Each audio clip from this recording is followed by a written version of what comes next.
ಮಂಡ್ಯ ಬಿಟ್ಟು ಮೈಸೂರು ಕ್ಷೇತ್ರದತ್ತ ನಿಖಿಲ್ ಕಣ್ಣಾಯಿಸ್ತಾ ಇದ್ದಾರೆ. ಬಹುಶಃ ಇದಕ್ಕೆ ಸುಮಲತಾ ಅವರು ಮಂಡ್ಯ ಕ್ಷೇತ್ರದಿಂದ ಸ್ಪರ್ಧೆ ಮಾಡುವಂತ ಇಂಗಿತವನ್ನ ಏನು ವ್ಯಕ್ತಪಡಿಸ್ತಾ ಇದ್ದಾರೆ, ಇದು ಕೂಡ ಕಾರಣವಾಗಿರಬಹುದು. ಆದ್ರೆ ಈ ಒಂದು ಇಂಗಿತವನ್ನ ನಿಖಿಲ್ ಈಗ ವ್ಯಕ್ತಪಡಿಸಿದ್ದಾರೆ. ಇದಕ್ಕೆ ಕುಮಾರಸ್ವಾಮಿ ಅವರಾಗಿರಬಹುದು, ದೇವೇಗೌಡ ಆಗಿರಬಹುದು ಅವಕಾಶವನ್ನ ಮಾಡಿಕೊಡ್ತಾರಾ? ಇತ್ತೀಚೆಗೆ ಮಂಡ್ಯ ಕ್ಷೇತ್ರದಲ್ಲಿ, ಮಂಡ್ಯದ ಒಂದು ರಾಜಕಾರಣದಲ್ಲಿ ಹೆಚ್ಚಾಗಿ ನಿಖಿಲ್ ಕಾಣಿಸ್ಕೊಳ್ತಾ ಇದ್ದು, ಸಾಕಷ್ಟು ಅಲ್ಲಿಯ ಸಭೆ ಸಮಾರಂಭಗಳಲ್ಲಿ ಕಾಣಿಸ್ಕೊಳ್ತಾ ಇರುವಂತದ್ದಾಗಿರಬಹುದು, ಅಥವಾ ಅಲ್ಲಿ ಒಂದಷ್ಟು ರಾಜಕೀಯ ಚಟುವಟಿಕೆಗಳಲ್ಲಿ ಕೂಡ ನಿಖಿಲ್ ಭಾಗಿಯಾಗ್ತಾ ಇದ್ರು. ಆದ್ರೆ ಈಗ ದಿಢೀರ್ ಕ್ಷೇತ್ರವನ್ನ ಬದಲಿಸಿ ಮೈಸೂರು ಕಡೆಗೆ ನಿಖಿಲ್ ಪಯಣಿಸಿದ್ದಾರಾ?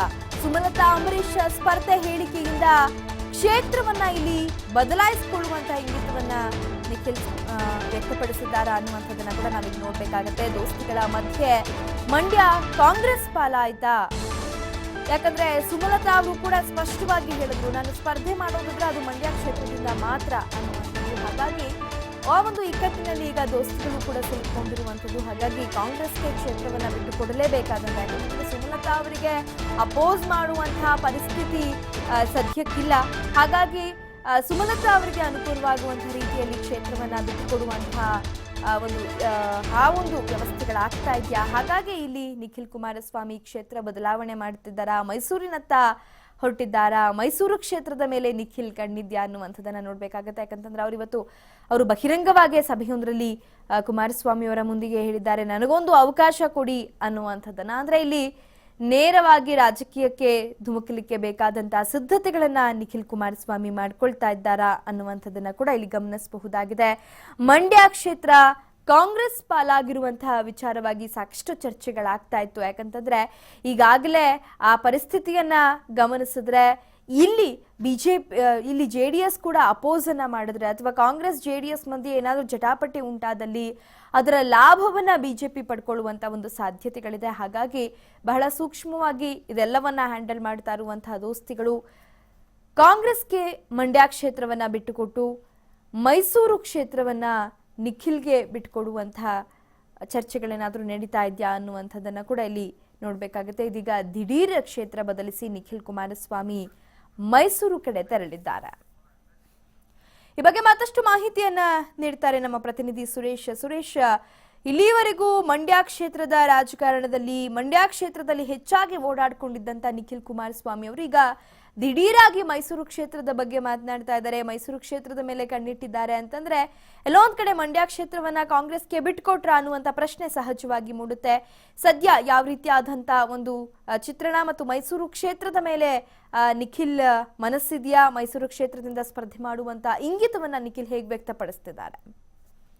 ಲಿಖಿತ, ಖಂಡಿತವಾಗ್ಲೂ ನನಗೆ ಒಂದು ಅವಕಾಶವನ್ನ ಕೊಡಿ, ನಿಮ್ಮ ಸೇವೆಯನ್ನ ಮಾಡ್ತೇನೆ. ಈಗಾಗಲೇ ನಮ್ಮ ತಂದೆಯನ್ನ ನಿಮ್ಮ ಮನೆಯ ಮಗನಾಗಿ ಸ್ವೀಕಾರ ಮಾಡಿದ್ದೀರಾ, ಅದೇ ರೀತಿಯಲ್ಲಿ ನಿಮ್ಮ ಮನೆಯ ಮಗನಾಗಿ ರೈತರ ಬೆನ್ನೆಲುಬಾಗಿ ನಾನು ಕೂಡ ಸೇವೆಯನ್ನ ಸಲ್ಲಿಸ್ತೇನೆ, ನನಗೊಂದು ಅವಕಾಶ ಕೊಡಿ ಅನ್ನೋ ಒಂದು ಮಾತುಗಳನ್ನ ನಿನ್ನೆಯ ಒಂದು ಮೈಸೂರಿನ ಕಾರ್ಯಕ್ರಮದಲ್ಲಿ ನಿಖಿಲ್ ಕುಮಾರಸ್ವಾಮಿ ಅವರು ತಮ್ಮ ಮನದಾಳದ ಮಾತುಗಳನ್ನ ಹೇಳಿದ್ದಾರೆ. ಈ ಒಂದು ಮಾತುಗಳನ್ನ ನೋಡ್ತಾ ಇದ್ರೆ ಎಲ್ಲೊಂದ್ ಕಡೆ ಮೈಸೂರು ಕೊಡಗು ಲೋಕಸಭಾ ಕ್ಷೇತ್ರದ, ಅಂದ್ರೆ ಅಲ್ಲಿ ಬಂದವರೆಲ್ಲರೂ ಕೂಡ ಮೈಸೂರಿನ ಕಾರ್ಯಕರ್ತರಾಗಿರ್ತಾರೆ, ಮೈಸೂರಿನ ಸುತ್ತಮುತ್ತಲಿನ ಕಾರ್ಯಕರ್ತರಾಗಿರ್ತಾರೆ. ಆದ್ರೆ ಮೈಸೂರು ಕೊಡಗು ಲೋಕಸಭಾ ಕ್ಷೇತ್ರದ ಮೇಲೆ ಕಣ್ಣಿಟ್ಟಿದ್ದಾರಾ? ಆ ಒಂದು ಮಾತುಗಳು ಈ ಒಂದು ಕಾರ್ಯಕ್ರಮದ ಮೂಲಕ ಹೊರ ಬರ್ತಿದ್ಯಾ ಅನ್ನೋ ಒಂದು ಪ್ರಶ್ನೆ ಈಗಾಗಲೇ ಮೂಡಿರುವಂತದ್ದು. ನಿನ್ನೆ ಸ್ವತಃ ಕುಮಾರಸ್ವಾಮಿ ಅವರು ಮೊದಲ ಮಾತಾಡೋದಕ್ಕಿಂತ ಮುಂಚಿತವಾಗಿ ನಿಖಿಲ್ ಕುಮಾರಸ್ವಾಮಿಗೆ ಕೊಡ್ತಾರೆ. ಅಂದ್ರೆ ಆ ವೇದಿಕೆಯನ್ನ, ಅಭಿನಂದನಾ ಸಮಾರಂಭದ ಒಂದು ವೇದಿಕೆಯನ್ನ ಮಗನ ಲಾಂಚಿಂಗ್ ಒಂದು ಪ್ರಮೋಟ್ ನ ಒಂದು ಕಾರ್ಯಕ್ರಮವಾಗಿ ಕುಮಾರಸ್ವಾಮಿ ಅವರು ಒಂದು ಬಳಸ್ಕೋತಾರೆ. ಸ್ವತಃ ಕುಮಾರಸ್ವಾಮಿ ಅವರು ಕೂಡ ಆ ಒಂದು ಕಾರ್ಯಕ್ರಮದಲ್ಲಿ ಮಗನ ಬಗ್ಗೆ ಒಂದು ಕೊಂಡಾಡ್ತಾರೆ. ಅಲ್ಲಿರುವಂತಹ ಸ್ಥಳೀಯ ನಾಯಕರು, ಸಚಿವರಿಂದ ಪ್ರತಿಯೊಬ್ಬರು ಕೂಡ ಮುಖಂಡರು ಕೂಡ ನಿಖಿಲ್ ಕುಮಾರಸ್ವಾಮಿಯನ್ನ ನಮ್ಮ ಕ್ಷೇತ್ರಕ್ಕೆ ಕಳಿಸ್ಕೊಡಿ, ನಾವು ಆತನನ್ನ ಗೆಲ್ಲಿಸಿ ಕೊಡುವಂತ ಕೆಲಸವನ್ನ ಮಾಡ್ತೇವೆ ಅನ್ನೋ ಒಂದು ಮಾತುಗಳನ್ನ ಹೇಳ್ತಾರೆ. ಈ ಎಲ್ಲಾ ಅಂಶಗಳನ್ನ ನೋಡಿದ್ರೆ ಯಾವಾಗ ಸಚಿವ GT ದೇವೇಗೌಡರು ನಮ್ಮ ಮೈಸೂರು ಕ್ಷೇತ್ರಕ್ಕೆ ಕಳ್ಸಿಕೊಡಿ ಅಂತಾರೆ, ಅವಾಗ ಕಾರ್ಯಕರ್ತರ ಹರ್ಷೋದ್ಗಾರವೂ ಕೂಡ ಜೋರಾಗುತ್ತೆ. ಇಲ್ಲಿ ಒಂದು ಅಂಶವನ್ನ ಗಮನಿಸಬೇಕು, ಈ ಎಲ್ಲವೂ ಕೂಡ ಪ್ರೀ ಪ್ಲಾನ್ಡ್ ಆಗಿ ಏನಾದ್ರು ಮಾಡ್ಕೊಂಡು ಸ್ಥಳೀಯ ನಾಯಕರು ನಿಖಿಲ್ ಕುಮಾರಸ್ವಾಮಿಯನ್ನ ಕರೆ ತರಬೇಕು. ಜೊತೆಗೆ ಮೈಸೂರು ಭಾಗವನ್ನ JDS ಮತ್ತಷ್ಟು ಬಲಗೊಳಿಸ್ಕೋಬೇಕು ಅನ್ನೋ ಒಂದು ನಿಟ್ಟಿನಲ್ಲಿ ಈ ರೀತಿಯಾದಂತಹ ಒಂದು ಟ್ಯಾಕಲ್ಗೆ ಒಂದು ಪ್ಲಾನ್ ಅನ್ನ ಮಾಡ್ಕೊಂಡಿರುವಂತದ್ದು. ಆಗೊಮ್ಮೆ ಏನಾದ್ರು ನಿಖಿಲ್ ಕುಮಾರಸ್ವಾಮಿ ಏನಾದ್ರು ಮೈಸೂರಿಗೆ ಬಂದಿದ್ದಲ್ಲಿ ಸಾಕಷ್ಟು ರೀತಿಯಲ್ಲಿ ಒಕ್ಕಲಿಗ ಒಂದು ಮತಗಳನ್ನ ಸೆಳೆಯೋದಕ್ಕೆ ಪ್ರಾಬಲ್ಯ ಇರುವಂತಹ ಕ್ಷೇತ್ರ, ಹಾಗಾಗಿ ಒಂದು ಪ್ಲಸ್ ಆಗುತ್ತೆ ಅನ್ನೋ ಒಂದು ಚಿಂತನೆಯಲ್ಲಿದೆ. ಇದು ಒಂದ್ ಕಡೆ ಕಡೆ ಮಂಡ್ಯ ಕ್ಷೇತ್ರದಲ್ಲಿ ಏನೊಂದು ಜಿದ್ದಾಜಿದ್ದಿ ನಡೀತಾ ಇದೆ, ಅದರಿಂದ ಸ್ವಲ್ಪ ಜೆಡಿಎಸ್ ಹಿಂದುಳಿದಂತೆ ಕಾಣ್ತಾ ಇದೆ. ಬೇಡ, ಅಲ್ಲಿ ಕಾಂಗ್ರೆಸ್ನವರಿಗೆ ಕೊಟ್ಟು ಒಂದು ಸಿಂಪತಿಯನ್ನ ಗಿಡಿಸ್ಕೊಳ್ಳೋದಕ್ಕೆ ಪ್ಲಾನ್ ಗಳನ್ನ ಮಾಡ್ಕೊತಾ ಇದೆ.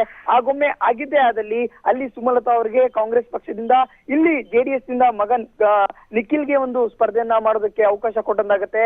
ಹಾಗಾಗಿ ಎರಡೂ ಕ್ಷೇತ್ರವನ್ನು ಒಂದು ಕಡೆ ಬಿಟ್ಟುಕೊಟ್ಟು ಮತ್ತೊಂದು ಕಡೆ ಪಡ್ಕೊಂಡು ಕ್ಷೇತ್ರವನ್ನ ಗೆಲ್ಲಿಸಬಹುದು ಅನ್ನೋ ಒಂದು ಪ್ಲಾನ್ ಗಳನ್ನ ಈಗಾಗಲೇ ಮಾಡ್ಕೊತಿರುವಂತದ್ದು. ಆದ್ರೆ ಮೈಸೂರು ಭಾಗದಲ್ಲೂ ಕೂಡ ಮೈತ್ರಿ ಪಕ್ಷದ ಅಭ್ಯರ್ಥಿಗಳು ಜೊತೆಗೆ ಕಾಂಗ್ರೆಸ್ನ ಅಭ್ಯರ್ಥಿಗಳು ಕೂಡ ಪ್ರಬಲವಾಗಿರುವಂತದ್ದು. ಹಾಗಾಗಿ ತುಂಬಾನೇ ಒಂದು ಜಟಾಪಟಿ ಇರುವಂತದ್ದು. ಆದ್ರೆ ನಿಖಿಲ್ ಕುಮಾರಸ್ವಾಮಿ ಬಂದಿದ್ದೇ ಆದಲ್ಲಿ, ಕಾಂಗ್ರೆಸ್ ಏನಾದ್ರು ಮಂಡ್ಯವನ್ನ ಬಿಟ್ಕೊಟ್ಟಿದ್ದೇ ಆದಲ್ಲಿ, ಜೆಡಿಎಸ್ ಬಿಟ್ಕೊಟ್ಟಿದ್ದೇ ಆಗಲಿ ಕಾಂಗ್ರೆಸ್ಗೆ, ಒಂದು ರೀತಿಯಲ್ಲಿ ಇಲ್ಲಿಗೆ ಜೆಡಿಎಸ್ ನ ಒಂದು ಪ್ರಾಬಲ್ಯ ಮತ್ತಷ್ಟು ಹೆಚ್ಚದಂತೂ ಸುಳ್ಳಲ್ಲ ಲಿಖಿತ. ಓಕೆ, ಧನ್ಯವಾದ ಸುರೇಶ್ ಮಾಹಿತಿಗಾಗಿ. ಎಸ್, ಮೈಸೂರು ಕ್ಷೇತ್ರದತ್ತ ನಿಖಿಲ್ ಈಗ ಕಣ್ಣು ಹಾಕಿದ್ದಾರೆ. ಮೈಸೂರು ಕ್ಷೇತ್ರದಿಂದ ಸ್ಪರ್ಧಿಸುವಂತಹ ಒಂದು ಇಂಗಿತವನ್ನ ವ್ಯಕ್ತಪಡಿಸಿದ್ದಾರೆ. ಈಗಾಗಲೇ ಹಾಸನ ಕ್ಷೇತ್ರದಿಂದ ಪ್ರಜ್ವಲ್ ರೇವಣ್ಣ ಅವರನ್ನ ಅಖಾಡಕ್ಕಿಳಿಸುವಂತಹ ಒಂದು ಯತ್ನಗಳು ನಡೀತಿದೆ ಅನ್ನುವಂಥದ್ದು. ಅಂದ್ರೆ ಇದೆಲ್ಲವನ್ನ ನೋಡಿದ್ರೆ ಮತ್ತೆ ಎಲ್ಲೋ ಒಂದ್ ಕಡೆ ಜೆಡಿಎಸ್ ಕುಟುಂಬ ರಾಜಕಾರಣಕ್ಕೆ ಮಾತ್ರ ಸೀಮಿತವಾಗುತ್ತಾ ಅನ್ನುವಂತಹ ಟೀಕೆಗಳು ವ್ಯಕ್ತವಾಗುವುದಕ್ಕೆ ಮತ್ತೆ ವೇದಿಕೆ ಸಿದ್ಧವಾಗ್ತಾ ಇದೆಯಾ ಅನ್ನುವಂಥದ್ದನ್ನು ಗಮನಿಸಬಹುದಾಗಿದೆ. ಇಷ್ಟು ದಿನ ರಾಜಕೀಯದ ಕಡೆ ನನಗೆ ಅಷ್ಟಾಗಿ ಒಲವಿಲ್ಲ, ನಾನು ಚಿತ್ರರಂಗದಲ್ಲೇ ಭವಿಷ್ಯವನ್ನ ಕಂಡುಕೊಳ್ತೇನೆ ಅಂತ ಹೇಳ್ತಿದ್ದಂತ ನಿಖಿಲ್ ಈಗ ರಾಜಕಾರಣದಲ್ಲಿ ತೊಡಗಿಸಿಕೊಳ್ಳುವಂತ ಮಾತನಾಡ್ತಾ ಇದ್ದಾರೆ. ಸ್ಪರ್ಧಿಸುವಂತ ಇಂಗಿತವನ್ನ ಕೂಡ ವ್ಯಕ್ತಪಡಿಸಿದ್ದಾರೆ.